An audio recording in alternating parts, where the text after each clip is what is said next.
Hello, this is the audio version of Parkrun magazine. Thanks so much for listening. Each episode of the audio magazine will share hints and tips about getting started on a more active lifestyle, as well as stories about the people and communities around parkrun events. Hello again. Welcome to episode 2 of the second series of the audio version of Parkrun magazine, featuring some of the stories we published in the second edition of the printed mag. Coming up in this episode, we'll say hello to the parkrunners of retirement age and beyond, and find out why Saturday and Sunday parkrun events are so important for creating friendships and communities. We'll also have a word with the amazing Jake Wightman, 1500-metre World Athletics champion in 2022. Plus, we find out more about Parkrun's deaf community and hear from a few more real-life parkrunners from around the UK. Let's begin by meeting parkrunners aged 65 and over, for whom parkrun is an essential part of the week. Age is no barrier to joining in at parkrun. Let's celebrate the parkrunners of retirement age and beyond, who walk, jog, run and volunteer, and find out why getting involved with Saturday 5K and Sunday Junior 2K events can be good for both body and mind. On Saturday the 2nd of July 2022, the 5th annual octogenarian gathering took place at Bushy Parkrun, featuring 32 men and 9 women, 39 octogenarians and 2 nonagenarians. George Frogley and Richard Pitcairn-Knowles created the get-together. Age is no barrier to parkrun, says George, and with a probable combined age of more than 4,000 years and hundreds of parkruns between them, the octogenarians still love walking, jogging, running and volunteering with friends. Special events aside, every weekend in the UK, thousands of older people participate in parkrun. The physical and cognitive benefits of being active that you experience when you're younger still apply when you're retired and are fundamentally important to ageing healthily. Alzheimer's Research UK is Parkrun's official charity partner. As part of this partnership, Parkrun is an ongoing supporter of their Think Brain Health campaign. Julia Sobek, head of sporting events at Alzheimer's Research UK, explains, "We know how important things like being physically active, eating healthily, and not smoking are for our heart. But fewer people realise that doing the very same things can help keep our brains to tick over." Vasanti Patel is 72. She told us, "I marshalled at Thetford Parkrun for the first time in April 2018. I'd been aware of parkrun, having seen the people gathering on Saturday mornings while I waited for a bus to go shopping, and thought it looked fun. But I didn't know how to get involved. So I came along one morning with my friend Tricia to speak to the volunteers, and then, with the help of my friend's son, I registered. I wasn't confident enough in my IT skills at the time. Back then, I didn't even remotely consider doing the 5K myself, but after volunteering for a few weeks, I was encouraged to give it a go. I now run, walk and marshal, as well as marshalling nearly every Sunday at Breckland Leisure Centre Junior Parkrun. It's a really inclusive social event. Although I've lived in Thetford for the past 46 years, I've made many new friends over the last 4 years at Parkrun. Some retiree parkrunners have been turning up to walk, jog, run or volunteer for years. It's part of everyday life." Frank Vickers, aged 65, has been involved since 2010. "It's a great way to meet people from all walks of life and in all age groups," he says. Others find parkrun via family. "My daughter took me to a parkrun a few years ago," says Rahinder Singh, who's 74, "and I have never looked back." His wife Pritpal feels the same way. She says, "I love it. I haven't missed a single parkrun and I am nearly on my 100th one. My daughter and husband would always come back feeling so good and have such a buzz about them. I wanted to get involved and see what it was like." Tony Ackermans is 81. He says, "We got involved with parkrun through our younger family members who take part regularly. At first, we went along as spectators, but soon the temptation grew to have a go ourselves. encouraged by the realisation that parkrun is not a race but a very agreeable social event. There are huge social benefits to walking, jogging, running and volunteering. Alzheimer's Research UK tells us staying social is super important to keep our brains healthy. Research even suggests that social isolation in later life can be a factor in 4% of dementia cases. Every parkrun creates its own community, which in turn provides a reason to participate. As sports psychologist Dr. Josephine Perry explains, when you feel like you belong to a group or community, everything feels easier. You're more likely to want to do it, and parkrun has so many ways of helping you feel like you belong. The welcome you get at the beginning if you're a first-timer or if you're new to an event. And then there's the run director's briefing, which makes you feel we're all in it together. Dr. Perry points out that when you're younger, communities are often made for you. For example, in your working life or as a parent at the school gates. And then you retire, she continues, and identities can be stripped away. You might have a little bit of a previous identity you cling on to, but maybe you don't have the sense of belonging. Being able to find a community and a sense of belonging as a retiree is so important for keeping you healthy and happy. That sense of belonging often blossoms into friendship. Frank Vickers says, I've made a large group of friends from volunteering at parkrun. We go running during the week and meet up for coffee most weeks. We go out together for pizza and drinks regularly too. Instant social circle. Pritpal Singh explains, we don't have any grandchildren and we try to stay busy, so parkrun helps us to meet others and build a family. Charlie Taylor is 70. I meet up with a couple of lads who are roughly the same age as me, he says.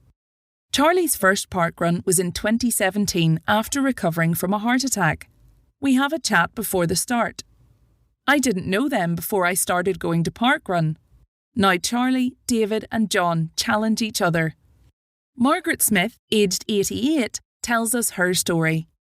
When I lost my husband in 1996, she says, cycling had been my main activity, but it wasn't the same anymore. I needed a change of direction. My son Peter introduced me to parkrun. He's been taking part since the early days in Bushy. Parkruns are a really good social thing for those who don't necessarily see people in the course of the day. The events help people live in on their own by providing an opportunity to interact if they want it. I've now completed more than 400 parkruns, many with my loyal companion Luna, a husky Labrador cross. I can't go anywhere local without bumping into someone from parkrun whenever I'm walking Luna. Complete strangers come up and say hello and chat to me about how I am, how my dog is, and about parkrun. Tom Johnston is 72 and from Livingston in Scotland. He says, when I retired, I joined the West Lothian 50 Plus network. One of the ladies was a personal trainer and volunteered to help with people's fitness. She mentioned parkrun and I'd actually never heard of it. So I looked online, signed up and went. I loved the friendliness of the marshals and other parkrunners and I was delighted to bump into my nephew. I've done 57 parkruns up until COVID and I've done 68 not parkruns, which I do completely on my own. I love meeting people at parkrun. The number of times that you're walking back to where your car's parked and you just strike up a conversation with someone, it's just terrific. At the beginning, people come up and say hi. I love the way in the briefing that the run director tells everyone whether it's someone's first time or their child is here for the first time. The physical setup, time of day, open space, facilities of Saturday 5k events and Sunday 2k junior events is also a positive attraction for retirees. Something a younger person might not think about, explains Dr. Perry, is that if you're going to the park to do a walk around, you need lights because you're not going to feel safe if it's dark. You might need toilets. When you don't have that, it puts you off very quickly. When you're living in a village without pavements, there is no way to walk or run that feels safe. And, of course, having both Saturday and Sunday events creates extra opportunities to participate. I volunteer at Junior Parkrun every Sunday, says Rajinder Singh, and I love it. Seeing the younger children joining in is inspiring. Vasanti Patel also loves her Sunday mornings. You get to see and cheer everyone on, she tells us. Vasanti often brings along a tambourine or maracas to get the party atmosphere going. Maybe you know someone of retirement age who's looking to make new friends or to get a bit more active. Perhaps they'd like to come with you to a Saturday 5k or a Sunday Junior 2k event, whether that's to walk, jog, run, volunteer or spectate. It's not important how you do it, says Tom Johnson. How you do it is, you just go and do it. Come along and give it a go, encourages Margaret Smith. Position yourself towards the back if you want, and just go at your own pace. Maybe join the tail walker to give you an appreciation of what actually goes on to help put your mind at ease. For people that say, "Oh, I can't do that," I'd say, join us at the back and give it a go. You'll probably surprise yourself. On the 10th of September 2022, the UK deaf parkrunning community attempted to beat the record for the number of deaf parkrunners at an event. Christoph Niklaus wrote about parkrun's amazing deaf community for the second issue of the printed magazine. We've voiced his words by an actor here. In April 2022, we set a new record when 28 deaf parkrunners participated in Queen Elizabeth Parkrun. That day, we came from miles away. If you follow the alphabet challenge, you'll know Q is a tricky letter. And we stayed in the cafe until mid-afternoon, catching up. Some of us had known each other since our deaf school days. But we knew we could beat that target. And where better to gather than the birthplace of parkrun, Bushy Park. So, on Saturday the 10th of September 2022, 45 deaf parkrunners travelled to Bushy Park from all over, including the north of England, Northern Ireland and South Africa. The event was doubly significant for some of our number. Matthew Calderbray achieved his 100th parkrun, while Jill Very and Philip Owen notched up their 150th. We were thrilled and honoured when parkrun founder Paul Sintinivit came to say hello to us all and pose for a few photos and selfies. With 45 deaf parkrunners present, we set a new record. Thanks to Bushy for making us all feel so welcome. I am profoundly deaf, a British Sign Language BSL user, and am part of a deaf parkrun community. Deaf is written with an uppercase D in order to describe people who identify as culturally deaf and are actively engaged with the deaf community. In the UK, deaf people use BSL as their main language and are therefore more dependent on visual information to be able to understand and follow things. Parkruns can be marvelous events for the deaf community, especially following the COVID lockdowns, when we were strictly limited to Zoom catch-ups. Many conversations in the deaf community are held completely in BSL. Lots of us were happy when parkruns returned because it meant we could finally communicate in BSL with each other, face to face. It is not unusual for deaf people to travel long distances. Just for a good, in-person catch-up, and parkruns are no different. I'm also part of a deaf parkrun social media community with more than 1,400 supportive members. We share advice and tips using deaf user-friendly English and sometimes BSL video clips. I go to the parkrun most Saturdays and I'm fast approaching my 150th event. I have met up with fellow deaf parkrunners at wonderful locations such as Roundshaw Downs, Crystal Palace, Queen Elizabeth, Uckfield and Evermore. Parkrun has done wonders for my well-being, mental health and sanity, especially when I meet another deaf parkrunner. I have been helping parkrun to think about further measures events could take to support the deaf community. All in all, parkruns have been a welcoming experience for the deaf community, myself included, and long may that continue. Parkrun really is for everyone. Whether you turn up to walk, jog or run with friends, you're a volunteer, or even if you are an elite runner, there's always a reason to lace up for a 5k outing. Parkrun is part of 2022 1500 metres world champion Jake Wightman's life. We chatted with him about what has changed since that glorious night in the USA and his future plans. It is probable that almost no one in the Hayward Field Stadium in Eugene, Oregon, on Day 5 of the 2022 Athletics World Championships considered Jake Wightman the favourite for the 1500 metres. But Jake was not one of those doubters. He had a quiet sense of confidence. "You have to believe there is a chance, otherwise you won't do it," he says. "I've never been one to be brash or arrogant, but internally I've got a confidence in myself which is important to hold on to." From a very early age, Jake has been obsessed with running. In fact, he said in a BBC interview that he decided when he was only 8 years old that his dream was to be a professional athlete. And perhaps it is not a great surprise that Jake followed the path he did. Jake's father, Jeff, represented England in the marathon at the 1990 Commonwealth Games. His mum, Susan, ran in the marathon at the 1988 Olympics in Seoul, and his aunt, Angela Tooby-Smith, was also in Seoul, racing in the 10,000 metres. Jake established himself as a talent to be watched when he won the European Junior Championships in 2013. Since then, he has focused on putting in the work to be the best he can be, and that is where parkrun comes in. "I try and do at least one park run at the start of each year," says Jake. "It's an early season fitness test." Jake says that he loves being able to run without it being too competitive, and he enjoys seeing how quickly he can run 5k. "I think the great thing about a park run is that if you're looking for a 5k, whether you want to run quickly or take it easy, you're almost guaranteed to have one on your doorstep." Jake also enjoys the fact that while all park runs are the same distance, every course is different and there is so much variety in the terrain underfoot. Jake's local event, barely 400 metres from my house, he says, is Bushy Park, where parkrun started. However, he has taken part in other parkruns, including Reigate Priory, which includes grass and woodland trail sections. But it isn't just the variety of running surfaces that Jake loves about parkrun. One of the aspects of parkrun that he really likes is the accessibility.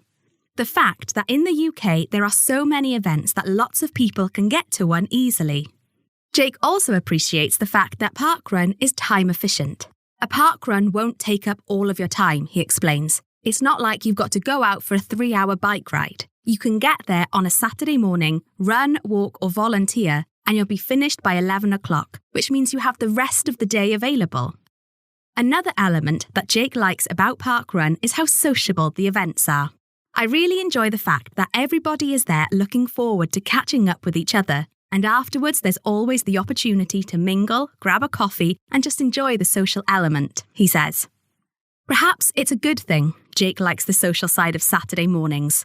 Undoubtedly, when he next goes to his local event, far more people will recognise him than before the World Championships. However, alongside the fame comes heightened tension on the track. "One of the big changes for me within the sport is there's a lot more pressure," says Jake, "because I'm now competing as the world champion. So there's a target on my back. There's also a bit more recognition by people in the street." But Jake is not one to rest on his laurels. In fact, he tells us that since his win in Oregon, he has hardly had a chance to catch his breath, and there's no chance of slowing down anytime soon. Jake took home bronze in the Commonwealth Games 1500 metres, gold at the 1000 metres at the Diamond League in Monaco, and silver in the 800 metres at the European Championships in Munich in August. Jake did get a break in September, which he says is one of my favourite parts of the year. He took time away from the track to reset. "I just get to be a normal person and hang out with my mates," he elaborates. "Then training will start again properly in November, so I'll do a park run in October as part of getting ready for the winter." When we met Jake, he had his sights set on the 2023 World Championships in Budapest, Hungary, and then the Olympics in Paris in 2024. It is a relentless schedule, but Jake shows no sign of losing his enthusiasm for running. Beyond these events, Jake is also able to look to the future. "I'm 28 years old," he says, "so hopefully I've got a little bit left in the sport. And I know that when I retire, I'll be very content, because as a kid, you dream of being a world champion, and I've done that. I've achieved something of which I've always dreamed." Jake says that everyone can enjoy parkrun, no matter whether you walk, run, jog or volunteer. Jake has a few tips for how to make the most of your parkrun. Make time before the start, and if you fancy it, you can move a bit to get ready. If people want to, they can walk or jog a little, says Jake, just to move a little before the parkrun starts. Although, of course, this is not necessary to enjoy parkrun. Try to be active in the week. If you can, don't make parkrun your only run of the week, he explains, because a week is quite a long time between being active. So if you can, run a little bit more in the week. And that doesn't need to be 5K. It could be a mile or two, and it could include walking as well. By doing that, you'll see big improvements. Don't forget your barcode. I know some people that don't have their barcode and they end up registered as an unknown runner, he says, which I think means you won't get the same satisfaction as if you see your name on the results.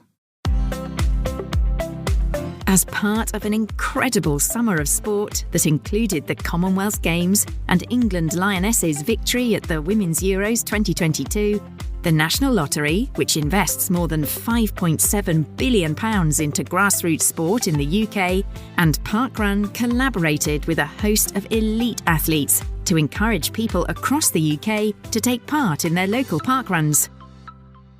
On the 13th of August 2022, Sir Chris Hoy, Olympic champion cyclist, Johnny Peacock, MBE, Paralympic champion sprinter, and Ewan Thomas, MBE, World and European champion sprinter, joined more than 700 parkrunners at Heaton Park in Manchester to celebrate what Parkrun is: a free, welcoming and inclusive place for anyone thinking about getting active and being part of a community. That was a fab interview with Jake Wightman. Even though he's an international athlete, isn't it great that he knows and appreciates that parkrun is for everyone? Talking of which, let's hear from one more real-life parkrunner who sent in their story to the second edition of the printed Parkrun magazine. Alan Horrobin from Newton in Powys wrote to tell us about how parkrun has become a part of his life. He said, "My wife Suzanne started doing parkrun after the COVID lockdowns, and I went along as a volunteer to support her. Within weeks, I decided to have a go myself and downloaded a Couch to 5K app. A few months on, and we now both run together at our local event, which is Newton in Powys. We try to go at least once a month to other nearby venues. We also take the opportunity to volunteer." What a great story from Alan. It's wonderful how parkrun has become part of so many people's lives. Coming up in episode 3, we're going to be thinking about walking, from tail walkers to park walkers to everyone in between who simply enjoys walking at parkrun. There's also a feature about how making small lifestyle changes can make a huge difference to your health. We hope you'll join us for the next episode. Thank you for listening to Parkrun magazine. We hope you like the features and enjoyed our simple ways to take steps towards a happier and healthier life. To find out more about your local parkrun event or collect a free copy of the printed magazine, head over to magazine.parkrun.com. Parkrun magazine is created by Parkrun, with the audio version made possible through editing and audio adaptation by Imogen Lees and production by Like the Wind Media and Runcomm. If you enjoyed listening, please remember to subscribe, leave a review, or share it with others. That's all for this episode. We hope you enjoy the next one.